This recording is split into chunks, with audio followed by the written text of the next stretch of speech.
اعوذ باللہ من الشیطان الرجیم بسم اللہ الرحمن الرحیم الحمدللہ رب العالمین بارئ الخلائق اجمعین الحمد لأہلہ والصلاة علی اہلہا الصلاة والسلام علی سید الانبیاء والمرسلین العبد المؤید الرسولنا المسدد المصطفى الامجد الحبیب الاحمد النبی الامی المکی المدنی السراج المنیر الكوكب الدری صاحب الوقار والسکینہ المدفون بأرض مدینہ سیدنا ونبینا وشفیع ذنوبنا وطبیب قلوبنا وحبیب نفوسنا ومولانا ابی القاسم محمد المصطفى صلی اللہ علیہ وسلم وأهل بيته الأطيبين الأطهرين الأنجبين المأسومين المظلومين ولعنة الله على أعدائهم ومنكري فضائلهم وغاصبي حقوقهم من جوم عداوتهم إلى الآن ومن الآن إلى قيام يوم الدين اما بعد فقد قال حق سبحانه وتعالى في القرآن بسم الله الرحمن الرحيم الله نور السماوات والأرض مثل نوره كمشكاة فيها مصباح المصباح في زجاجة الزجاجة كأنها كوكب دري يوقد من شجرة مباركة زيتونة لا شرقية ولا غربية يكاد زيتها يضيء ولو لم تمسسه نار نور على نور يهدي الله لنوره من يشاء ويضرب الله الأمثال للناس والله بكل شيء عليم صلوات بھیجیے خاندان فاطمہ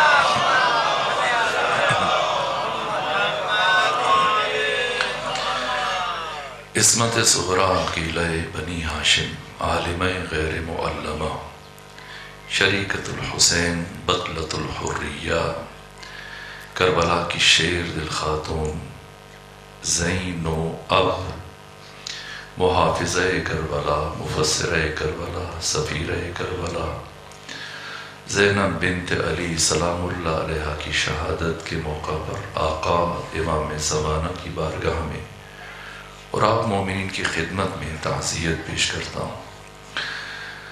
ذاکرین کے عمدہ بیانات سے آپ استفادہ کر رہے ہیں اور لفظوں کے موتی پروئے جناب منصور شاہ صاحب نے میرے بعد ایک خوبصورت شخصیت جو ہمیشہ موقع اور محل کی مناسبت سے نیا کلام آپ کی سماعتوں کی نظر کرتے ہیں اور خود میں بھی ان کے کلام سے استفادہ کرتا ہوں۔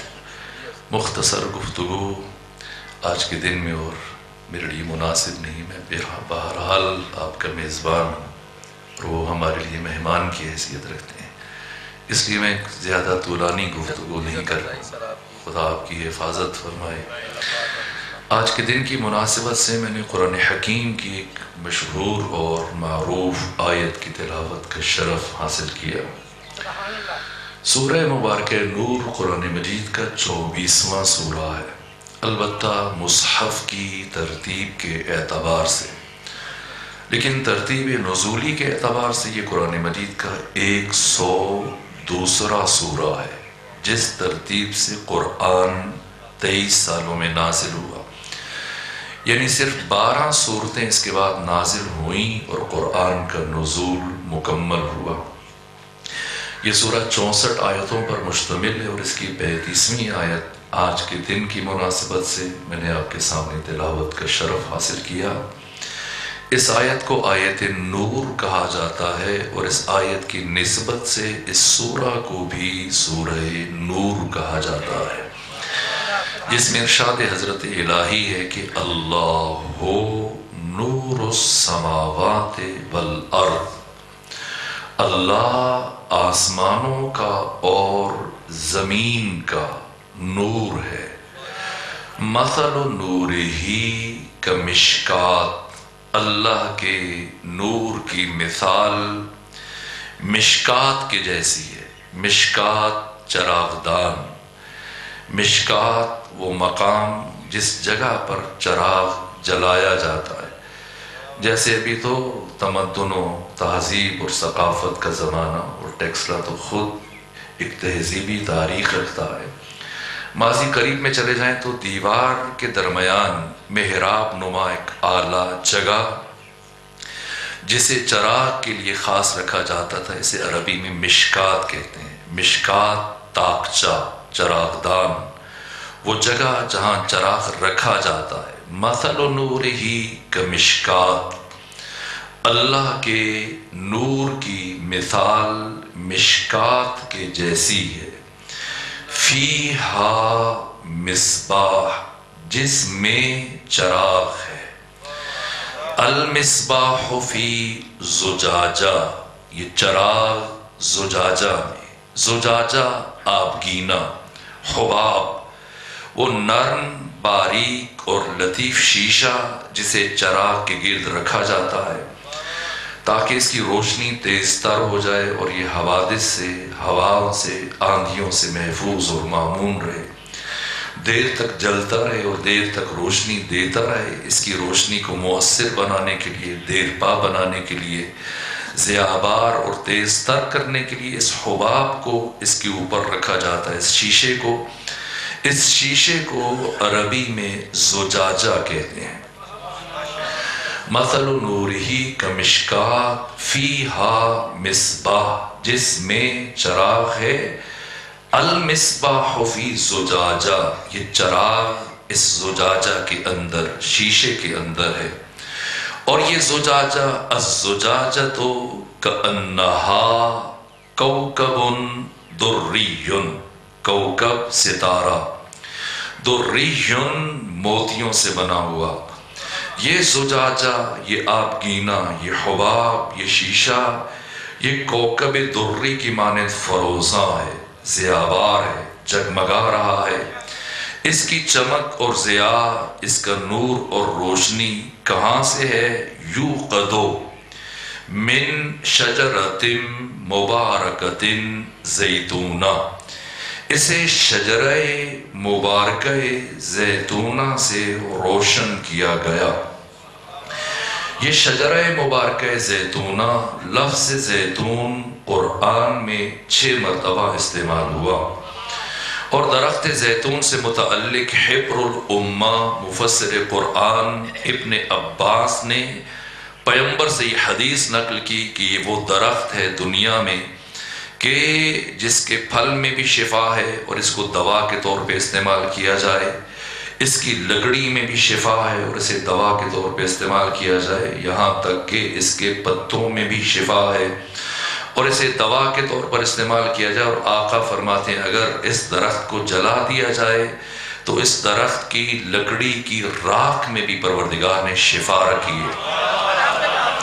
یہ شجرہ مبارکہ زیتونہ کہاں پایا جاتا ہے؟ یہاں اس مقام پر ٹیکسلا میں، اطراف میں، کسی اور شہر میں؟ کہاں سے تعلق ہے اس کا؟ پنجاب سے، پاکستان سے، یا دنیا کے کسی دوسرے ملک سے؟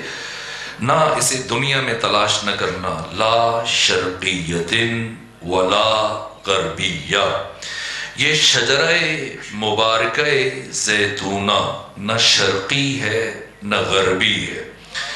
یکاد زیتھا یضیء ولو لم تمسسہ نار، یکاد افعال مقاربہ میں سے جو مستقبل قریب کو بیان کرتے ہیں، یعنی قریب ہے کہ اس کا زیت، اس کا جوہر، اس کا سلالہ، اس کا اسارہ، اس کا رس، اس کا نچوڑ، اس کا روغن، زیت، اس کا تیل شعلہور ہو جائے، بھڑک اٹھے، ضیابار ہو جائے، روشن ہو جائے، لیکن اس چراغ کو جلنے کے لیے آگ کی ضرورت نہیں۔ وَلَوْ لَمْ تَمْسَسْهُ نَارٌ، چاہے آگ اس کے قریب بھی نہ آئے تب بھی یہ شعلہور ہو جائے گا۔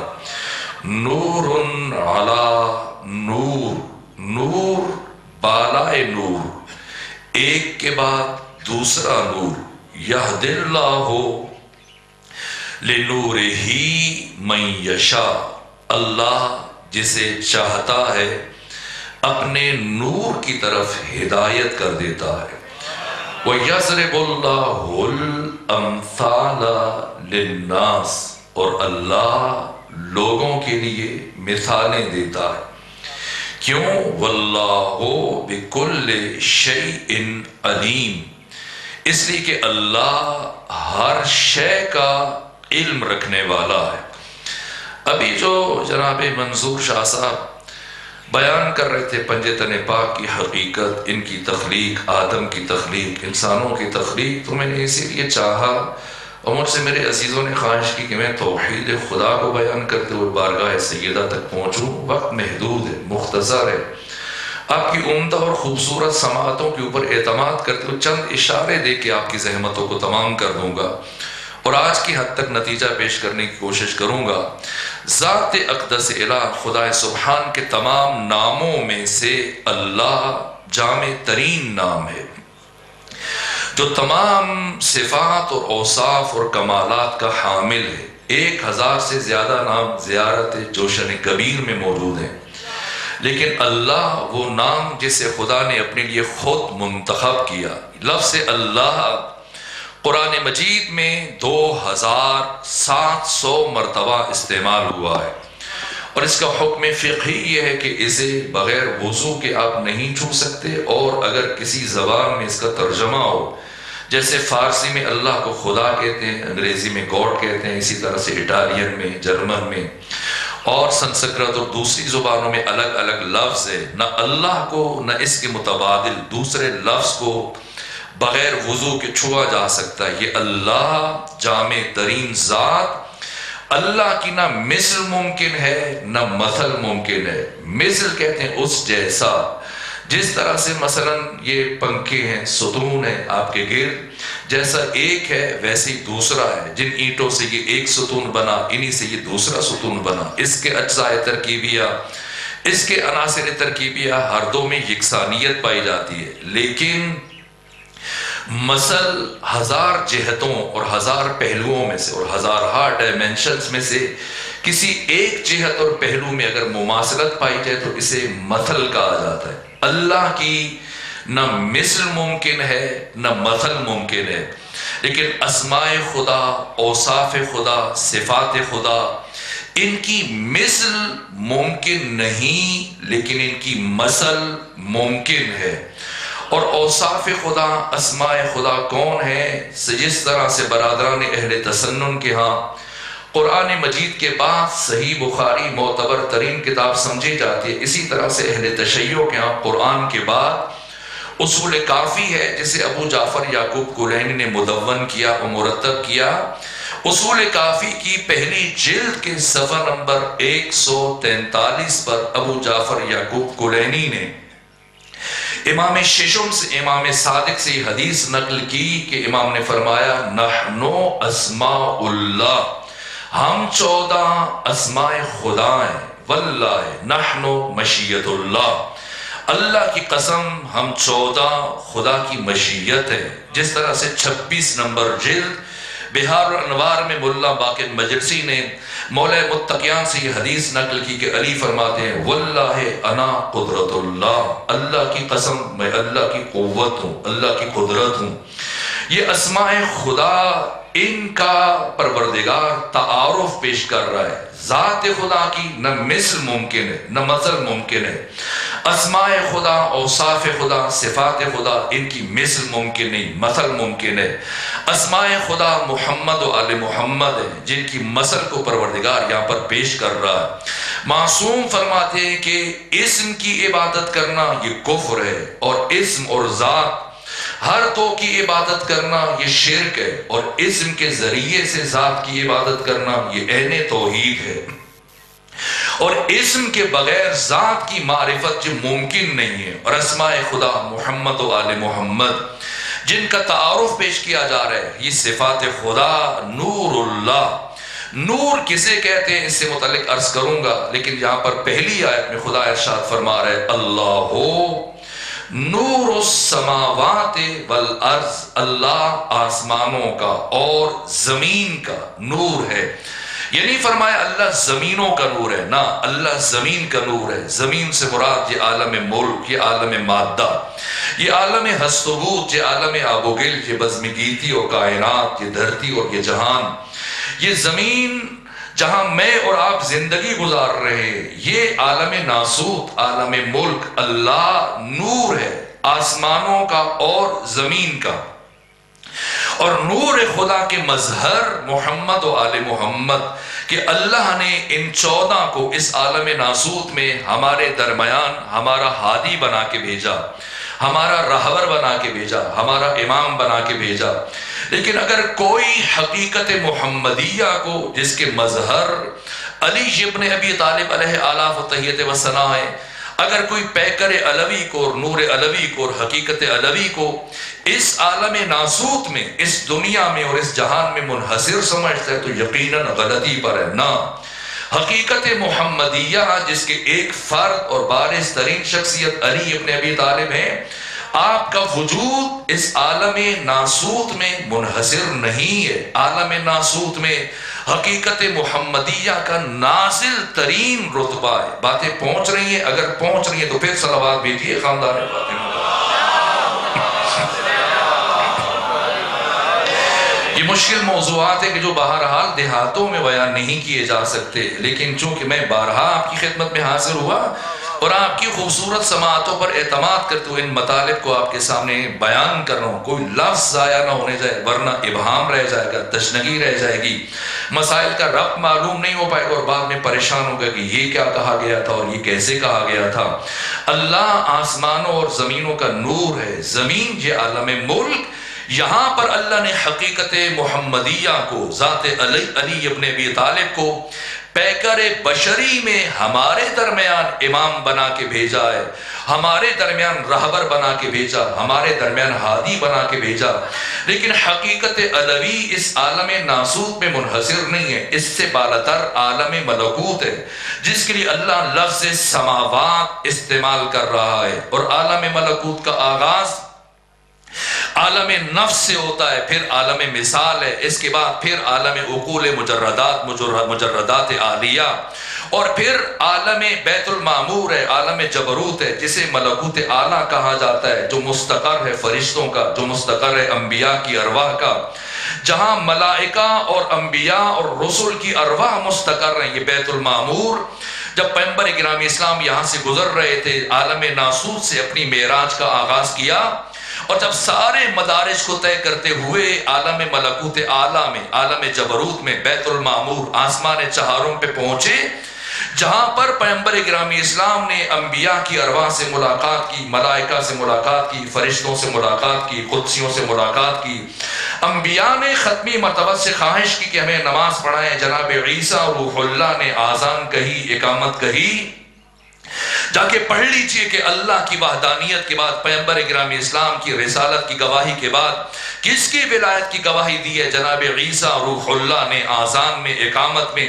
انبیاء نے صفے درست کی، عیسیٰ روح اللہ نے آذان کہی، اقامت کہی، ختمی مرتبہ نے نماز پڑھائی، اور اس کے بعد پھر ختمی مرتبہ سے فرشتوں نے خواہش کی پروردگار سے کہ ہم جمال مصطفیٰ کا قریب سے مشاہدہ کرنا چاہتے ہیں۔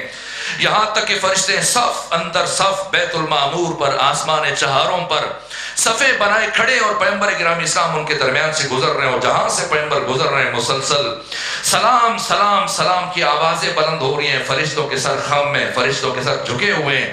اور یہ علی ابن ابی طالب علیہ السلام فرماتے ہیں کہ اگر جاننا چاہتے ہو کہ تمہارا مخاطب، تمہارا طرف، تمہارے سامنے موجود شخص شریف ہے یا کمینہ ہے، اگر امتحان لینا چاہتے ہو تو معیار شرافت انسانی ذات محمد مصطفیٰ صلی اللہ علیہ وآلہ وسلم ہے۔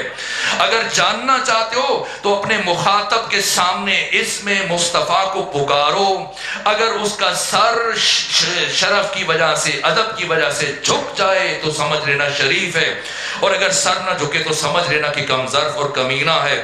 برابر فرشتوں کے سر جھکے ہوئے ہیں اور پیغمبر ان کے درمیان سے گزر رہے ہیں، اور سلام سلام کی آوازیں بلند ہو رہی ہیں، یہاں تک کہ جب پیغمبر آگے بڑھ رہے تھے انہی فرشتوں کے درمیان میں سے ایک فرشتہ جس کا نام سنتے ہی بہت سارے چہروں پر اداسی پھیل جاتی ہے، اور جس گلی سے ایک مرتبہ یہ فرشتہ گزر جاتا ہے وہاں سے پھر کئی دن تک رونے کی آوازیں بلند ہو جاتی ہیں۔ اسرائیل کھڑے ختمی مرتبت کے پاس رکے مصافحہ کر رہے ہیں، اور پھر جملہ کا آگے بڑھ کر یا رسول اللہ جب زمین پر تشریف لے کر جائیں تو اپنے بھائی علی ابن ابی طالب کی خدمت میں میرا سلام عرض کیجئے گا۔ پیغمبر اسلام نے پوچھا اتعرف علی ابن ابی طالب، جانتے ہو علی کون ہے؟ تو کیا جواب دیا اسرائیل نے؟ کہا کہ فکیف لا اعرفہ یا رسول اللہ، میں علی کو کیسے نہ پہچانوں؟ لقد امرنی اللہ، جبکہ اللہ نے مجھے یہ حکم دے رکھا ہے، اللہ اقبض روح شیعت علی ابن ابی طالب الا باذنہ، کہ میں علی ابن ابی طالب کے کسی بھی شیعہ کی روح کو اس وقت تک قبض نہ کروں جب تک کہ علی ابن ابی طالب کی طرف سے اجازت نہ آ جائے۔ یہ علی کے شیعوں سے خدا کی محبت ہے، اور علی کی اپنے شیعوں سے محبت ہے کہ اللہ نے ہر مومن کی قبض روح کو علی ابن ابی طالب کی اجازت کے ساتھ مشروط قرار دے دیا کہ مبادا حالت گناہ میں اس کی موت نہ ہو جائے، یا گناہ کر چکا اور ابھی توبہ نہیں کی اور توبہ سے پہلے اس کی موت نہ ہو جائے۔ اور اس کے بعد جو دوسرا جملہ کہا اسرائیل نے محضر ختمی مرتبت میں اس کو آیت اللہ حسن زادہ عاملی نے رسالہ معراجیہ میں بیان کیا، اور اس کے بعد اسرائیل جس کا نام سن کر لوگوں کے چہروں پر پسینہ آ جاتا ہے، ایک مرتبہ کہنے لگا یا رسول اللہ ایک گزارش ہے۔ پیغمبر نے پوچھا بتاؤ کیا کہنا چاہتے ہو؟ کہا کہ ہر ذی روح کے قبض روح پر اللہ نے مجھے مامور کیا، میں نے سب کی ارواح کو قبض کرنا ہے سوائے آپ کے اور آپ کے بھائی علی ابن ابی طالب کے، اور اللہ نے علی ابن ابی طالب کو میری قبض روح پر مامور کیا ہے، میری قبض روح پر آپ کے بھائی علی ابن ابی طالب کو مامور کیا ہے۔ اور یہ عرض کرنا چاہتا ہوں کہ جب زمین پر تشریف لے کر جائیں تو اپنے بھائی علی سے میری سفارش کیجیے گا کہ قبض روح کے معاملے میں میرے ساتھ نرمی سے پیش آئیں۔ یہ بیت المعمور آسمان چہارم عالم جبروت ہے، یہ ملکوت اعلیٰ جو فرشتوں کا مستقر ہے، جو ملائکہ کا مستقر ہے، جو ارواح انبیاء کا مستقر ہے۔ نہ کوئی نبی یہاں سے آگے بڑھ سکتا ہے، نہ کوئی ملک اور فرشتہ یہاں سے آگے جا سکتا ہے، یہاں تک کہ اہل سنت کی برجستہ ترین شخصیت نامور عالم جناب صاحب جنابی المودہ سلیمان قندوزی حنفی نے اپنی کتاب جنابی المودہ میں پیغمبر سے حدیث بیان کی ہے۔ سمجھنا ہے خلقت اہل بیت کیسی ہوئی ہے، ہماری خلقت کیسی ہوئی، ابو البشر آدم کو کیسے خلق کیا گیا اور ان کی تخلیق کا آغاز کیسے ہوا، اور انہیں پروردگار نے کیوں سجدہ کروایا، یہاں تک کہ سلیمان قندوزی حنفی اہل سنت کے برجستہ عالم ہیں، انہوں نے جنابی المودہ میں پیغمبر سے حدیث بیان کی کہ آقا ختمی مرتبت فرماتے ہیں کہ ایک مرتبہ اللہ نے جب ہمارے نور کو خلق کیا تو ہمارے نور کی تخلیق کے 80,000 نوری سال گزرنے کے بعد اللہ نے فرشتوں کو خلق کیا ہے۔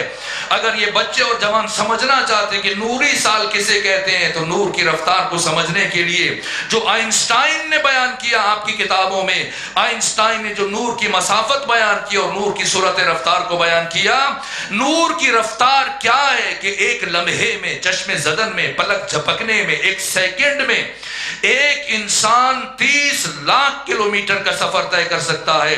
یعنی اگر آپ ابھی سلطان پور سے اٹھیں اور پھر پوری دنیا کا چکر لگائیں اور پھر سلطان پور واپس آئیں اور دوبارہ چلے جائیں اور پھر واپس آئیں اور 7 چکر لگائیں، کتنی دیر میں یہ 7 چکر لگا سکتے ہیں؟ صرف 1 سیکنڈ میں لگا سکتے ہیں۔ ایک لمحے میں لگا سکتے ہیں. یہ نور کی رفتار جسے آئنسٹائن نے بیان کیا. اب یہ قمری سال بیان نہیں کر رہے پیغمبر اسلام، شمسی سال بیان نہیں کر رہے. پیغمبر فرما رہے ہیں کہ اللہ نے ہمارے انوار کو، ہم 14 کے انوار کو ملائکہ کی تخلیق سے 80,000 نوری سال پہلے خلق کیا ہے، اور پھر ہماری تخلیق کے 80,000 نوری سال گزرنے کے بعد اللہ نے فرشتوں کو بنایا. اور جب فرشتے خلق ہوئے اور ان فرشتوں نے ہم 14 کے انوار کو مشاہدہ کیا، فزعموا، پیغمبر فرما رہے ہیں صاحب ینابع المودہ سلیمان قندوزی حنفی نے لکھا کہ فرشتوں نے ہمیں دیکھ کر یہ خیال کیا کہ شاید ہم ان کے خالق ہیں اور ہم نے انہیں وجود دیا. تو پیغمبر فرماتے ہیں پھر بلا فاصلہ فسبحنا فسبحت الملائکہ، ہم نے فوراً خدا کی تسبیح شروع کر دی اور سبحان اللہ کہنا شروع کیا. اور ہمیں دیکھ کر اور ہمیں سن کر فرشتوں نے سبحان اللہ کہنا شروع کیا. حللنا وحللت الملائکہ، ہم نے لا الہ الا اللہ کہا اور ہمیں سن کر فرشتوں نے لا الہ الا اللہ کہنا شروع کیا. ہمیں دیکھ کے انہوں نے سجدہ سیکھا، ہمیں دیکھ کر انہوں نے قیام اور رکوع سیکھا، ہمیں دیکھ کر انہوں نے خدا کی تسبیح اور بندگی کا سلیقہ سیکھا.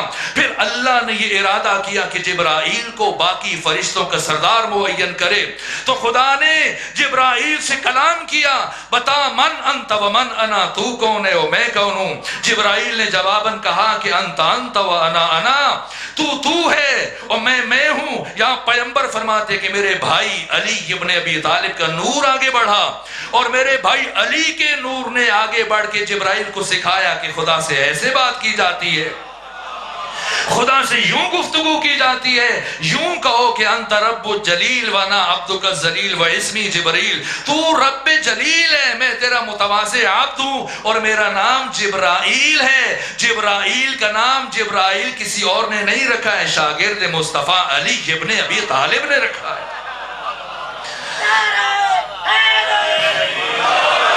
یہ ملائکہ ہیں جن میں سے کوئی ملک یہاں سے 1 انچ آگے نہیں بڑھ سکتا، باقی کوئی ملک اور فرشتہ یہاں سے کیا آگے جائے گا.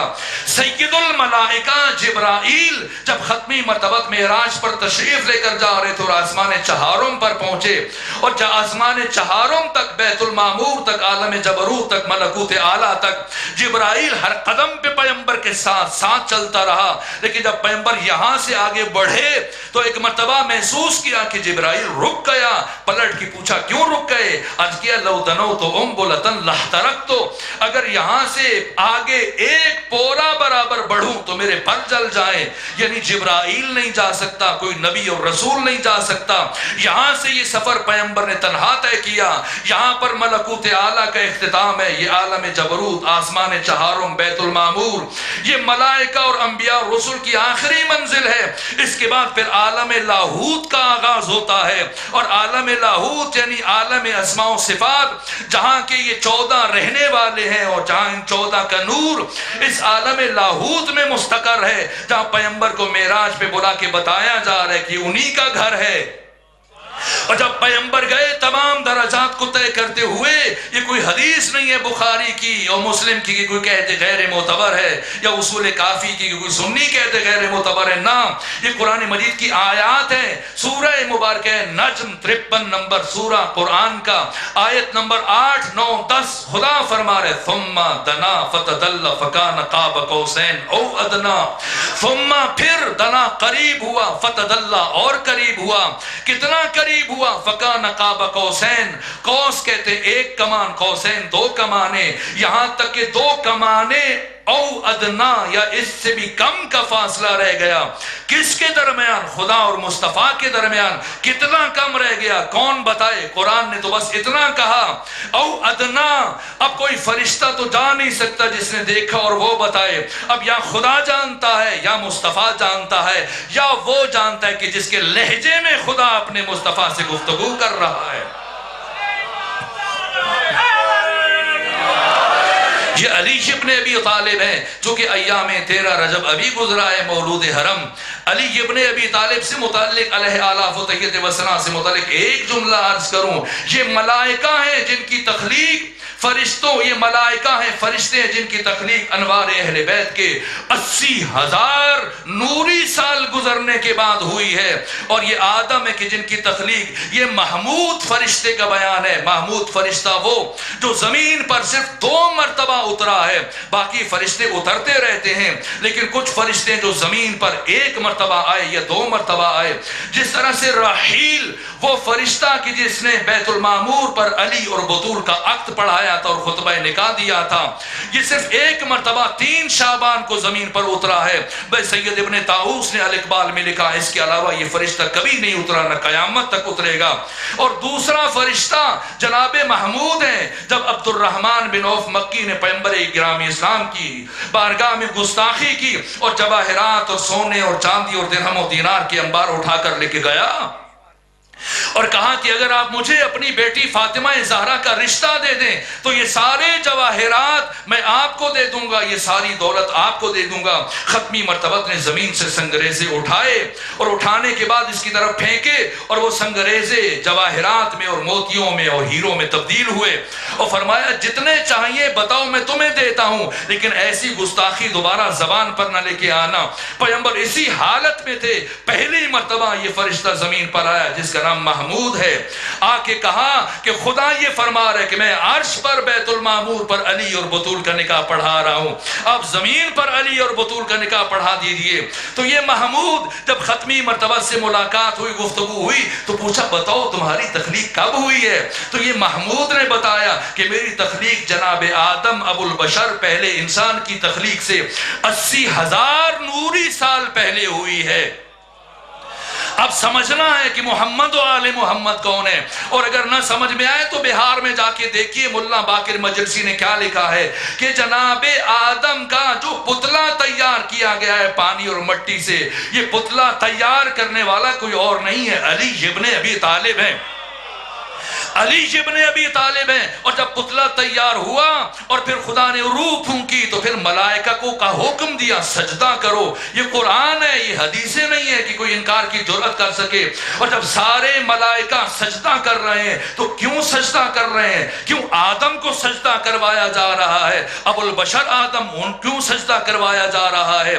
تو جب پوچھا گیا امام ششم سے کہ آدم کو کیوں سجدہ کروایا خدا نے فرشتوں سے، تو کہا یہ آدم کو سجدہ نہیں تھا، آدم کی حیثیت قبلہ کی تھی، اور اللہ در حقیقت یہ سجدہ خدا کو ہو رہا تھا۔ تو سوال یہ کہ آدم کو کیوں قبلہ قرار دیا گیا، یہ سوال میرے ذہن میں تھا۔ اور چند سال پہلے جب میں عراق گیا نجف اشرف، تو پھر 7 دن کے لیے گیا، برابر 6 دن میں حضرت کے حرم کے باہر کھڑا رہتا تھا کہ ضرورت نہیں ہوتی تھی امیر المومن کی ذریعے کے اندر جا سکوں، اور آخری دن کہ اس ارادے سے کہ پھر مزید نہیں رکنا تو محروم نہ رہ جاؤں، جب گیا اور سارا دن بیٹھ کر ذریعے کے اوپر وہ جو گنبد کے نیچے اشعار ہیں، آیات ہیں، احادیث ہیں جو لکھی جاتی ہیں، فقہا، مراجع، علماء، مجتہدین کی سرپرستی میں ایک ایک حرف لکھا جاتا ہے۔ تو آپ بھی جائیں تو جا کر دیکھیے گا مولا متقیان کے حرم میں آپ کی قبر کی بالائی سمت گنبد کے نیچے کیا لکھا ہے؟ لکھا ہوا ہے لو لم یکن فی صلب آدم نورہ لما قیل قدما للملائکۃ اسجدوا۔ کیوں اللہ نے جناب آدم کو قبلہ قرار دے کر سجدہ کروایا؟ لو لم یکن فی صلب آدم نورہ، کہ اگر اللہ نے آدم کے صلب میں علی ابن ابی طالب کے نور کو نہ رکھا ہوتا تو کبھی ملائکہ کو حکم نہ دیتا کہ آدم کو سجدہ کرو۔ یہ عزت علی ابن ابی طالب ہے، اور خانہ کعبہ اگر قبلہ بنا ہے تو بھی علی کے آنے کی وجہ سے بنا ہے، اور اگر آدم کو سامنے رکھ کے سجدہ کروایا جا رہا ہے تو علی کی وجہ سے کروایا جا رہا ہے۔ علی عزت خدا ہے، علی نور خدا ہے، علی اسم خدا ہے، علی مشیت خدا ہے، علی قدرت خدا ہے۔ علی ابن ابی طالب وہ حقیقت کے پروردگار نے عالم لاہوت سے آپ کو عالم جبروت تک منتقل کیا، اور پھر مختلف عوالم میں جیسے علی ہمارے امام ہیں ایسے فرشتوں کے امام ہیں۔ اسی طرح سے کیا تخلیق ہے ہماری تخلیق میں اور ان 14 کی تخلیق میں زمین اور آسمان کا فرق ہے۔ اس کائنات میں جو تخلیق ہوئی تمام موجودات کی، اسے قرآن نے بیان کیا یا اسباب کے ذریعے سے بیان یا اسباب کے ذریعے تخلیق ہوئی ہے۔ دوسرا طریقہ خلق جسے قرآن نے بیان کیا یہ کن کے ذریعے سے تخلیق ہوئی ہے، اور تیسرا طریقہ خلق جسے قرآن نے بیان کیا یہ امر کے ذریعے سے تخلیق ہوئی ہے۔ یہ تین طریقے جو قرآن نے بیان کیے، اسباب یعنی مذکر و مؤنث، زوج اور زوجہ کے، نر و مادہ کے وصال کے نتیجے میں جو نسل بڑھ رہی ہے انسانوں میں، حیوانوں میں، یہ عام طور پر یہی تسلسل ہے تخلیق انسانی کا۔ دوسرا طریقہ خلق کن کے ذریعے، جس طرح سے اللہ نے قرآن مجید میں بیان کیا ناقہ صالح کو کہاں سے پیدا کیا، نر و مادہ سے نہیں، پتھر سے نکالا ہے، پہاڑ سے نکالا ہے ناقہ صالح کو، یہاں پر اسباب نہیں ہے، نر و مادہ نہیں ہے۔ اسی طرح سے وہ دمبا جو اسماعیل کو بچانے کے لیے آیا تھا کہاں سے آیا تھا، اللہ نے کن کہہ کر اس جھاڑی کو دمبے میں تبدیل کر دیا، یہاں کن کہہ کر پہاڑ کو، پتھر کو اس ناقہ صالح میں تبدیل کر دیا۔ اور تیسرے مرحلے میں جادوگروں کے مقابلے میں فرعون کے دربار میں موسیٰ کلیم کے عصا کو کن کہہ کے اژدہا بنا دیا۔ یہ تیسرا طریقہ خلق ہے جب خدا کن کہہ کے چیزوں کو وجود دیتا ہے۔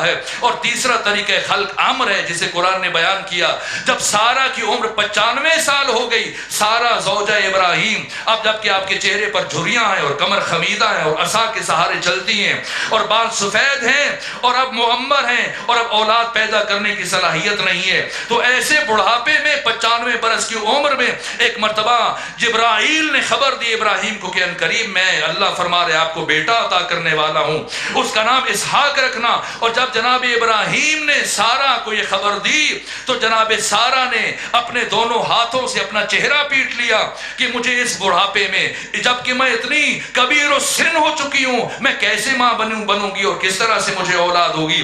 جس کے جواب میں ابراہیم نے کہا جسے قرآن نے بیان کیا، اتعجبین من امر اللہ، اتعجبین من امر اللہ، کیا تو امر خدا سے تعجب کرتی ہے؟ اسی طرح سے جناب عیسیٰ کی تخلیق کو بھی اللہ نے قرآن میں ایسی بیان کیا، فکانا امرا مقضیہ، جناب عیسیٰ کو بھی امر کہا ہے۔ تو تمام موجودات، انسان غیر انسان، جتنی بھی موجودات ہیں ان کی تخلیق یا اسباب کے ذریعے سے ہوئی ہے یا امر کے ذریعے سے ہوئی ہے یا کن کے ذریعے سے ہوئی ہے۔ تو کیا ان 14 کی تخلیق اسباب کے ذریعے سے ہوئی ہے؟ حقیقت محمدیہ، آپ کی تخلیق اسباب سے ہوئی تو پیغمبر فرماتے ہیں کہ اول ما خلق اللہ نوری، اللہ نے سب سے پہلے میرے نور کو خلق کیا ہے۔ اگر پیغمبر فرما رہے ہیں کہ اللہ نے سب سے پہلے میرے نور کو خلق کیا ہے، اور اگر اس نور کی تخلیق اسباب سے ہو تو پھر وہ اسباب خلق اول ہوں گے، پھر حقیقت محمدیہ خلق اول نہیں ہے۔ اور اگر آپ کہیں کہ کن کے ذریعے سے تو پھر کن کا متعلق تلاش کریں، اس لیے کہ ناقہ صالح کو پتھر سے بنایا جا رہا ہے، اس دمبے کو جو عیسیٰ کو جناب اسماعیل کو بچانے کے لیے آیا اسے جھاڑی سے بنایا جا رہا ہے، اسی طرح سے اس اژدہا کو عصائے موسیٰ سے بنایا جا رہا ہے۔ تو آپ کون کے متعلق کو تلاش کریں کہ کسے کہا گیا تو اس کی ماہیت بدل گئی ہے، جبکہ غیر از خدا کچھ تھا ہی نہیں۔ اگر کچھ تھا جسے کن کہا گیا پھر محمد مصطفیٰ خلق اول نہیں ہے، پھر وہ شے خلق اول ہے۔ اور اگر آپ کہیں امر کے ذریعے تو پھر امر کون ہے، کسے امر کیا جا رہا ہے، جبکہ خدا کے علاوہ کوئی اور تھا ہی نہیں۔ اگر کوئی تھا تو پھر وہ خلق اول ہے، پھر محمد مصطفیٰ خلق اول نہیں ہے، پھر حقیقت محمدیہ خلق اول نہیں۔ تو ان 14 کی تخلیق نہ اسباب سے ہوئی ہے، نہ امر کے ذریعے سے ہوئی ہے، نہ کن کے ذریعے سے ہوئی ہے، یہ 14 خدا کی مشیت ہیں، ان کی تخلیق مشیت خدا ہے۔ اسی لیے اللہ نے فرمایا کنتو کنزا مخفیہ، میں ایک چھپا ہوا خزانہ تھا، احببت لکی اعرف، میں نے چاہا کہ پہچانا جاؤں، اس لیے میں نے مخلوق کو خلق کیا ہے۔ یعنی ان کی تخلیق خدا کی چاہت ہے، ان کی تخلیق خدا کا ارادہ ہے، یہ 14 خدا کی مشیت ہیں۔ اگر کسی کو سمجھ میں نہ آئے تو جائے مستدرک علی صحیحین، امام حاکم نیشاپوری، پہاڑ سے وزنی نام ہے، جن کی وفات 405 ہجری میں ہوئی، انہوں نے اپنی کتاب میں بیان کیا، علی متقی ہندی نے کنز العمال میں بیان کیا، امام احمد ابن حنبل متوفا 241 ہجری، انہوں نے اپنی مسند میں بیان کیا کہ پیغمبر نے فرمایا کہ ان اللہ یغضب لغضب فاطمہ و یرضا لرضاها، کہ اللہ کا غضب فاطمہ کے غضب میں ہے اور اللہ کی رضا فاطمہ کی رضا میں ہے۔ اس حدیث کی تفسیر میں آیت اللہ وحید خراسانی فرماتے ہیں کہ اس حدیث میں اللہ نے اپنی ذات کو محور قرار نہیں دیا، فاطمہ زہرا کو محور قرار دیا ہے۔ اس میں توحید محور نہیں ہے، فاطمہ زہرا محور ہے۔ یہ نہیں فرمایا کہ جس سے خدا راضی اس سے فاطمہ راضی، جس سے خدا ناراض اس سے فاطمہ ناراض، نہیں فرمایا۔ آیت اللہ وحید خراسانی فرماتے ہیں اگر خدا یہ کہتا، اگر پیغمبر یہ کہتے تب بھی بہت بڑی بات تھی، تب بھی اس حدیث سے کم از کم عصمت فاطمہ ثابت ہوتی تھی، لیکن نہ، پیغمبر نے یہ فرمایا کہ جس سے فاطمہ راضی اس سے خدا راضی، جس سے فاطمہ ناراض اس سے خدا ناراض۔ تو جس طرح سے وسیم بھائی ہر بر محل قصیدہ لکھتے ہیں اور ہمیشہ موقع کی مناسبت سے، اور میں نے وہ قصیدہ بھی ان کا سنا ہے کہ جب ایک مولوی اپنے چہرے کے اوپر نقاب ڈال کے بھاگ رہا تھا تو برقعے میں ایک ملا اس طرح سے جا رہا ہے، اور جو عمدہ تخیر انہوں نے پیش کیا ہمیشہ ہر موقع اور محل کی مناسبت سے۔ تو اب آ کر پاکستان میں کچھ مہینے پہلے کسی نالائق کو بلایا گیا اور اس نے آ کے وہ جو یزید کو رضی اللہ کہنے والا تھا، اور وہ آ کے پاکستانیوں کو وہ ملک جو اسلام کے نام پہ بنا اس کے رہنے والوں کو اسلام سکھا رہا تھا، جو یزید کو رضی اللہ قرار دے وہ آپ کو اسلام سکھانے کے لیے بلایا گیا۔ تو کسی نائق یا خلنائق یا کسی لائق اور نالائق کے رضی اللہ کہہ دینے سے کوئی نجاست رضی اللہ نہیں بن سکتی ہے۔ معیار رضایت خدا پیغمبر بیان کر کے جا رہے ہیں، معیار رضایت خدا ذات فاطمہ زہرا ہے۔ جس سے فاطمہ راضی ہے وہ رضی اللہ بن جائے گا، اور اگر کسی سے فاطمہ ناراض دنیا سے چلی گئی وہ رضی اللہ تو نہیں بنے گا، لعنت اللہ علیہ یقیناً بن جائے گا۔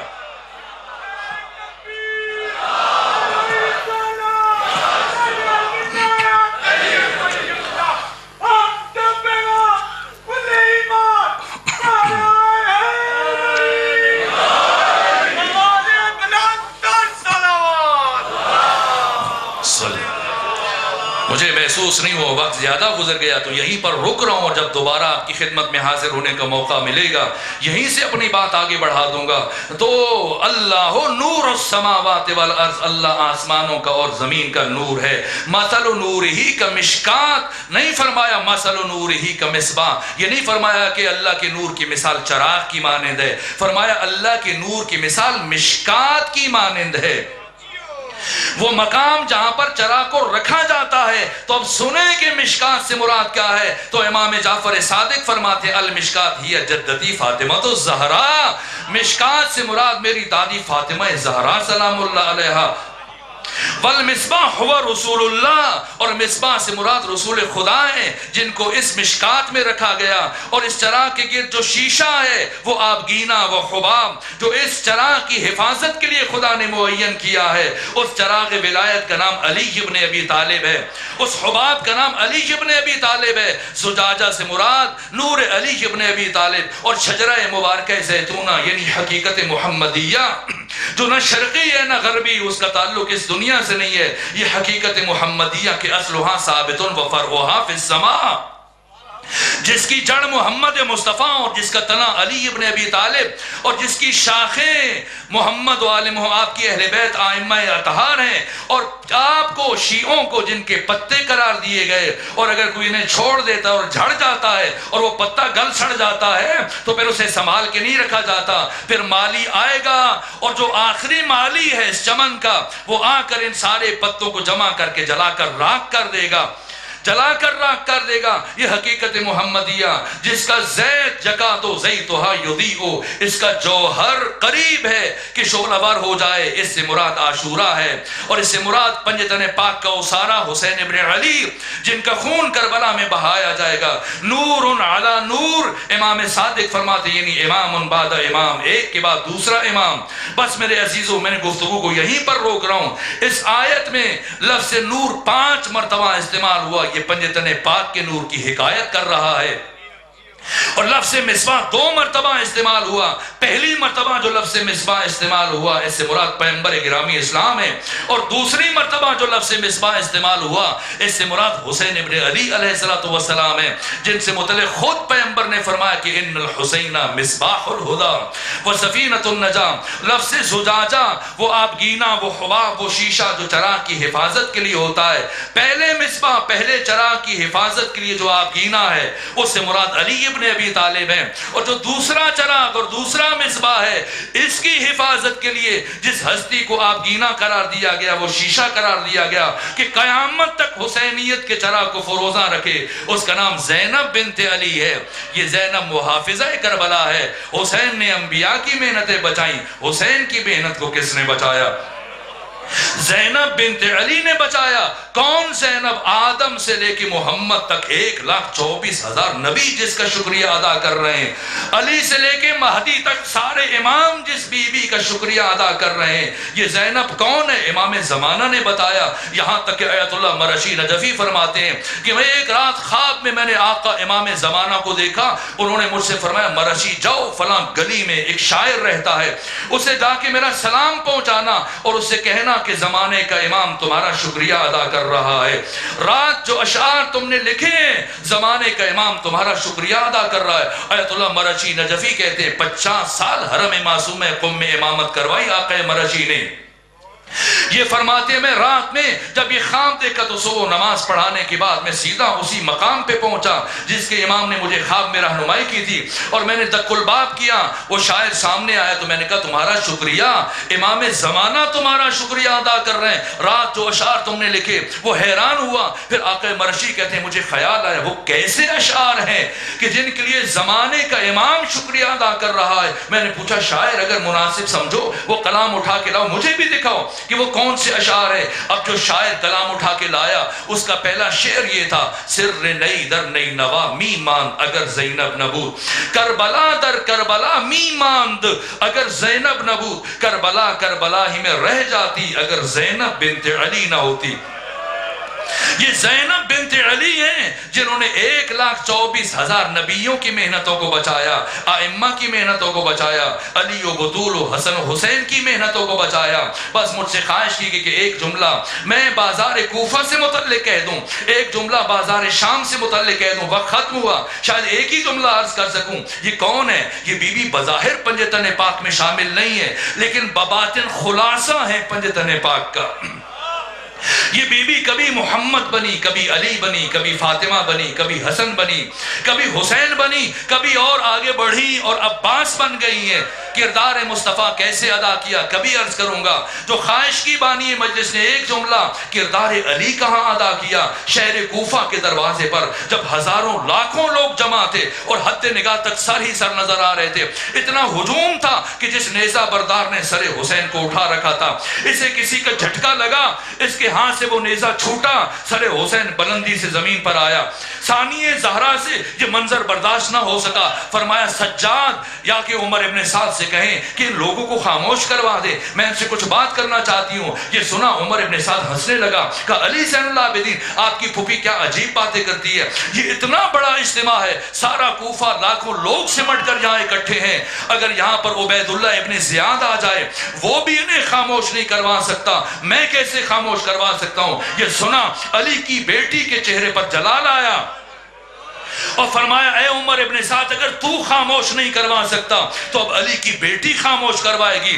اور ایک مرتبہ بی بی نے جب خطبہ شروع کیا، محدثین نے، سیرت نگاروں نے، مورخین نے لکھا اتنا جلال تھا، اتنی ہیبت تھی، اتنی عظمت تھی، اتنا شکو تھا بی بی کے لب و لہجے میں کہ جانوروں کے گلوں کی گھنٹیاں بھی خاموش ہو گئی تھی.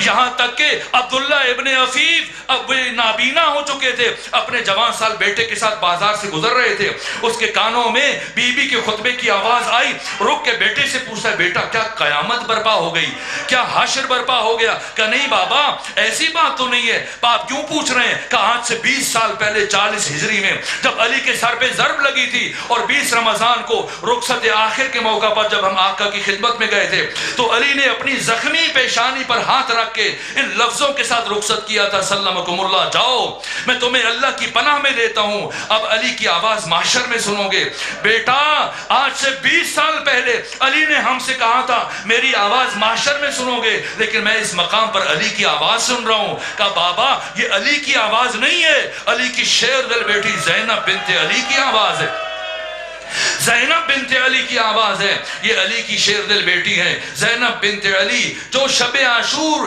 11 مرتبہ بے ہوش ہوئی ہیں، یہ سوچ کر کے کہ کل کے بعد حسین جیسے بھائی کو دوبارہ نہیں دیکھ پاؤں گی۔ اور آخری مرتبہ جب امام حسین زینب بنت علی کو ہوش میں لائے، فرمایا آپ علی کی بیٹی ہیں، آپ کو علی کی شجاعت چاہیے، اگر معمولی کمزوری کا مظاہرہ کیا آپ نے میری محنت ضائع ہو جائے گی۔ وہ بی بی جو حسین کی شہادت کا سوچ کر کے بے ہوش رہی تھی، اگلے دن صرف 70 قدم کے فاصلے پر اپنے بھائی کو 13 ضربوں سے ذبح ہوتے ہوئے دیکھا۔ اب زینب بنت علی نے اپنے بھائی کو مقصد کو بچانا ہے، ورنہ زینب اسی وقت مر جاتی جب حسین کا سر نیزے پہ بلند کیا گیا، جب علی اکبر کی لاش کو لایا گیا، لیکن زندہ ہیں۔ 19 دن متواتر بے کجاوا اونٹ کی پشت پر سفر کیا علی کی شیر دل بیٹی نے۔ 3 دن شام شہر کے دروازے پر بٹھایا گیا۔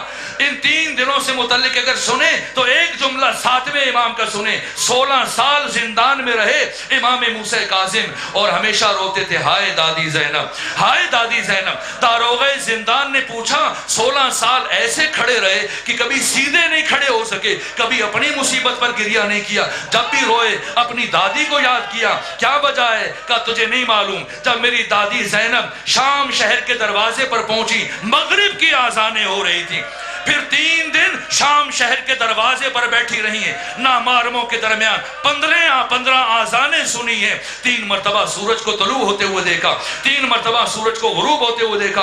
اس کے باوجود اور بس آخری جملہ عرض کروں، وہ جو قیامت کا مرحلہ ہے، جو زینب بنت علی کی زندگی کا سب سے مشکل مرحلہ ہے، وہ حسین کی شہادت سے مشکل مرحلہ، علی اکبر کی شہادت سے مشکل مرحلہ، جب آپ کے سر سے ردا چھنی اس سے مشکل مرحلہ، 19 دن جو سفر میں گزارے اس سے مشکل مرحلہ، 3 دن جو شام شہر کے دروازے پر بیٹھی اس سے مشکل مرحلہ، یہاں تک کہ 3 دن کے بعد جب آپ کو گلیوں سے گزارا گیا، میں نے پڑھا ہے کہ گھروں کی چھتوں سے وہ پتھر جنہیں پہلے نوکدار کر کے تیار کیا گیا تھا، پتھروں کی بارش کر دی گئی، اتنے پتھر مارے گئے کہ 11 صحابہ کرام ہیں جن کا تعلق شام سے ہے، ان میں سے ایک سال ابن سعدت ساعدی ہیں۔ کچھ دن گزرنے کے بعد جب وہ یہاں گلیوں میں آئے، شام کی گلیوں میں آئے، دیکھا دونوں طرف دیواریں خون آلود ہیں، پوچھنے لگے کیا اب تم جانوروں کو یہاں گلیوں میں ذبح کرتے ہو؟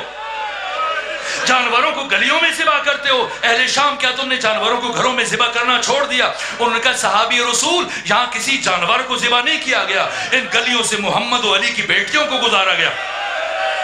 پتھروں کی بارش میں نے کئی کتابوں میں پڑھا ہے کہ علی کی شیر دل بیٹی زینب بنت علی کے لیے چلنا مشکل ہوا، اور بی بی کوہنیوں کے بل چلی، کوہنیوں کے بل چلی، لیکن رکی نہیں، آگے بڑھتی چلی گئی، آگے بڑھتی چلی گئی، تمام مراحل طے کیے، کہاں رکی ہیں؟ ثانی زہرا کی زندگی کا سب سے مشکل مرحلہ جب یزید کے دربار کے دروازے پر پہنچی ہیں، پہلی مرتبہ علی کی شیر دل بیٹی زمین پر بیٹھی، سید سجاد آگے بڑھے، پھپھی اماں گھبرا گئی ہیں، پھپھی اماں پریشان ہے، فرمایا نہیں گھبرائی نہیں، کہا پھر کیوں بیٹھی ہیں؟ کہا سنو سید سجاد، آج سے 20 سال پہلے جب میرے بابا دنیا سے جا رہے تھے، سب سے آخر میں انہوں نے وصیتیں کرتے ہوئے مجھے قریب بلایا اور میرے کان میں ایک جملہ کہا تھا، جس کے بعد میرے بابا کی شہادت ہوئی تھی، اور پھر 20 سال بنو ہاشم کی خواتین مجھ سے پوچھتی رہیں، میں نے کبھی کسی کو نہیں بتایا، میرے بابا علی نے مجھ سے یہ کہا تھا، اے بیٹی زینب تجھے اپنی زندگی میں ایک دن ننگے سر یزید جیسے شرابی کے دربار میں جانا پڑے گا،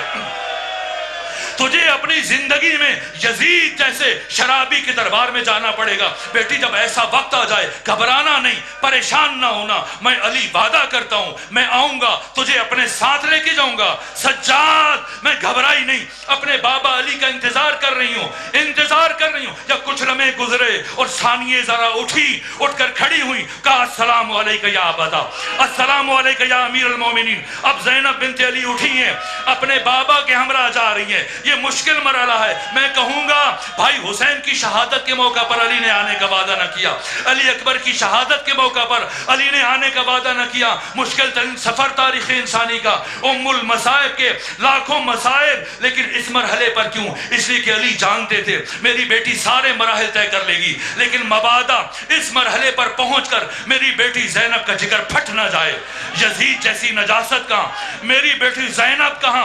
اس لیے کہ علی نے دیکھا تھا کہ جب فاطمہ زہرا کی شہادت ہوئی تھی تو غسل و کفن کے بعد آخر میں مولا نے بچوں کو بلایا تھا. پہلے حسن کو بلایا، او ماں فاطمہ کی زیارت کرو. پھر حسین کو بلایا، او ماں فاطمہ کی زیارت کرو. اور سب سے آخر میں کسے بلایا؟ زینب بنت علی کو بلایا تھا. زینب بنت علی کو بلایا تھا. اور سنیں گے بس آخری جملہ ہے. ایک مرتبہ جب فضہ گئیں بی بی زینب کو بلانے کے لیے کہ آ کر آخری مرتبہ اپنی ماں فاطمہ زہرا کے چہرے کی زیارت کریں، آپ کی ماں کی میت کو قبرستان لے کر جا رہے ہیں، دفنانے کے لیے جا رہے ہیں، تو کیا کہا آگے سے؟ جناب زینب سلام اللہ علیہ نے کہا کہ پہلے بابا سے کہیں وہ حجرے سے باہر تشریف لے جائیں. پہلے بابا سے کہیے وہ حجرے سے باہر تشریف لے جائیں، اس لیے کہ جب میں اپنی ماں کی میت پر جاؤں گی مبادا مجھے اپنی ردا کا ہوش نہ رہے اور گریہ کرتے ہوئے میرے سر سے ردا سرک جائے تو مجھے اس حالت میں اپنے بابا کے سامنے جاتے ہوئے شرم محسوس ہوتی ہے. ارے جو بی بی 5 برس کی عمر میں اپنے بابا کے سامنے جاتے ہوئے شرم محسوس کر رہی ہے، اللہ جانے ننگے سر یزید جیسے شرابی کے دربار میں کیسے جائے.